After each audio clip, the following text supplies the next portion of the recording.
Hari tu waktu first video bila aku cerita belajar teori bercinta, macam mana orang putus dan sebagainya, ramai agak lah orang DM tanya, nak tahu juga teori bercinta tu sebenarnya macam mana.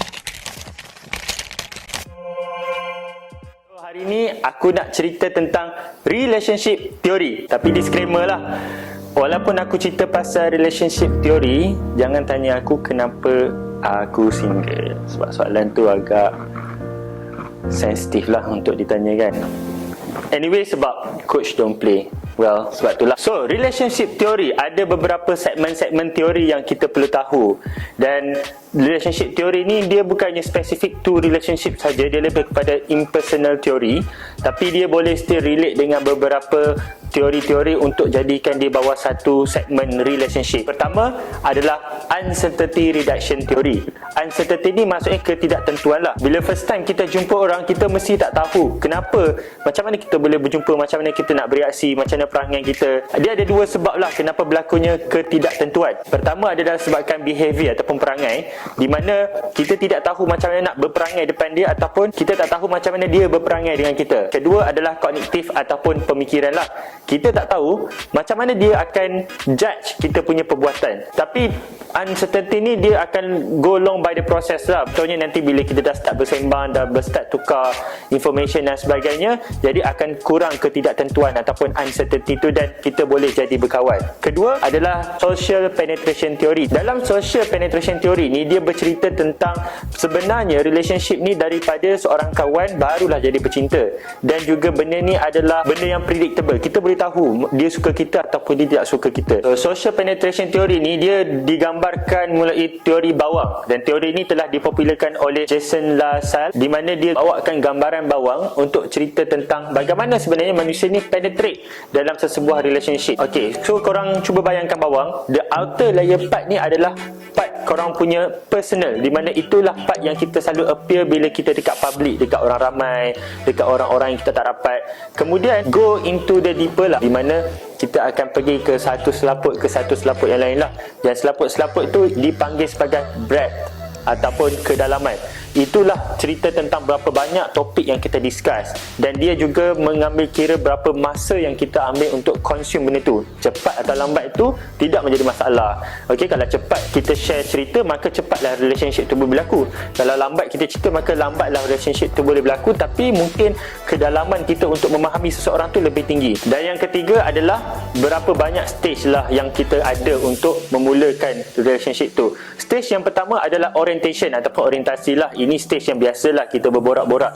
Stage kedua adalah exploratory affective exchange, di mana exchange ni adalah lebih kepada exchange personality, yang kita nak bagi dia suka dulu dengan perbuatan kita. Ketiga adalah affective exchange, di mana affective exchange tu dah bermula kita boleh bersembang secara biasa, casual, apa-apa topik pun boleh.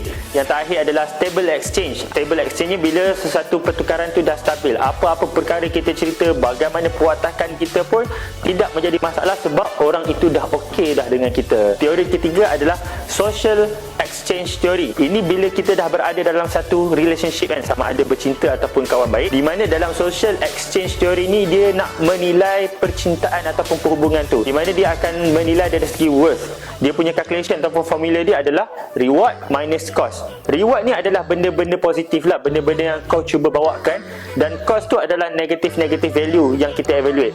Contoh dia adalah bila kau jumpa girlfriend kau, kau bagi bunga, dan pada kau itu reward, tapi pada dia itu cost.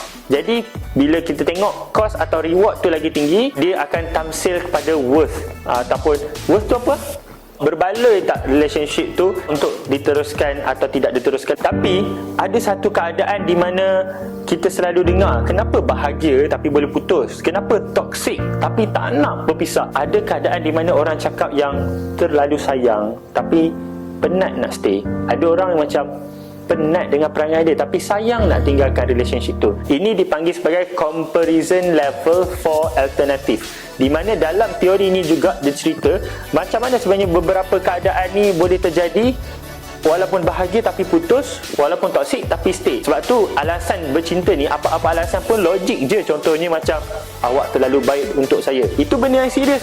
Maksudnya dia rasa yang dia tidak boleh bawa watak kita dalam relationship tu sampai dia rasa tak cukup untuk kita. Ataupun yang kedua, orang tanya kenapa kau ni, dia dah pukul kau, dia selalu maki kau tapi kau stay. Keadaan ni adalah disebabkan kita rasa dalam relationship tu semua benda dah ada. Kita dah ada kasih sayang, orang tu memahami dia. Cuma perangai dia satu tu je yang dia dah normalize dalam diri dia, dan dia tidak mahu untuk benda tu hilang disebabkan perkara-perkara yang kecil lah. So itu adalah teori relationship secara fizikal. So lepas ni, kalau korang dengar apa-apa kisah percintaan pun, bila kita possess teori-teori ni, bila kita break up, bukanlah aku cakap korang takkan sedih, akan sedih lah, tapi korang boleh cepat lebih menerima. Sebab apa-apa alasan dalam break up pun, apa-apa alasan dalam putus cinta pun, benda tu adalah benda yang orang kata apa, munasabah sahaja untuk diterima. Yang tak munasabahnya adalah kau dah break tapi kau gila dekat ex kau, macam duk petikai banyak gila perkara, macam kau lah lelaki dan wanita paling perfect dalam dunia. Okey, ini bonus lah. Macam mana orang boleh bercinta dalam Omni, macam mana orang boleh bercinta dalam Tinder, dalam Twitter, dalam Instagram. Ini ditamsilkan dalam Social Information Processing Theory. Dalam teori ni, SIPT ni ada 3 stage. Yang pertama adalah impersonal, yang kedua adalah interpersonal, dan ketiga adalah hyperpersonal. Apakah tiga-tiga perkara ni? Impersonal ni adalah di mana waktu yang kita kenal tu kita cuba untuk bertukar-tukar watak kan. Yang kedua interpersonal. Interpersonal ni bila kau dah kenal orang and then kita banyak berborak dalam chat dan sebagainya, bertukar-tukar pandangan bila kita dah selesa dan sebagainya. Bezanya bercinta dalam maya dan bercinta secara fizikal ni adalah perangai. Perangai dalam maya ni kita boleh fake tau, kita boleh buat-buat. Contohnya kita ni jenis yang pemalu, tapi bila cara maya kita kurang sikit malu, mungkin sebab tak jumpa. Jadi perkara tu yang menyebabkan the barrier ataupun gap selama ni bila kita nak communicate dengan society tu boleh dirapatkan, dan boleh senang untuk kau bercinta dalam maya berbanding dengan fizikal lah. Bila kau bercinta secara maya ataupun kau tak kenal orang tu secara fizikal pada awalnya, benda yang paling penting develop tu adalah rindu dan kasih sayang tu lah. Dia membuat-buat tau, lebih tinggi daripada fizikal. Sebab kau tak jumpa dan kau cuba nak buat impression dekat dia dan pelbagai. Fake tu tengok juga, ada orang fake sampai dia dah terbiasa dengan fake dia tu, dan sekali benda tu jadi rutin dia atau perangai dia. Ada orang yang dia fake and then bila kau jumpa in real life jadi masalah pula untuk kau.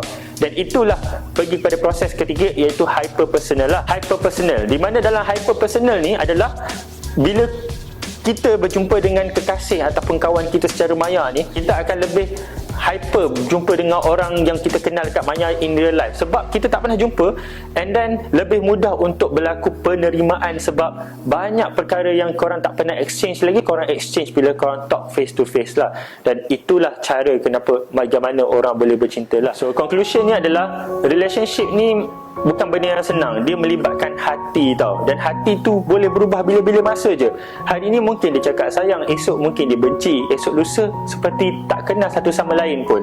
Jadi it's a very crucial untuk kita faham pasangan kita ataupun nak kenal dengan orang tu dulu, berbanding dengan kita terus tercah je nak tanya dia single ke tak kan. Kau single, aku single, jom couple. Dia tak semudah tu lah. Dan relationship tu susah nak berlaku. Kalau berlaku pun 1 dalam 1000 lah kan. Kita nak jadi special tu mungkin tak semua orang lah. So untuk orang yang tengok video ni, aku doakan supaya relationship korang berkekalan, semoga sampai ke jenjang pelamin, bahagia sehingga ke anak cucu.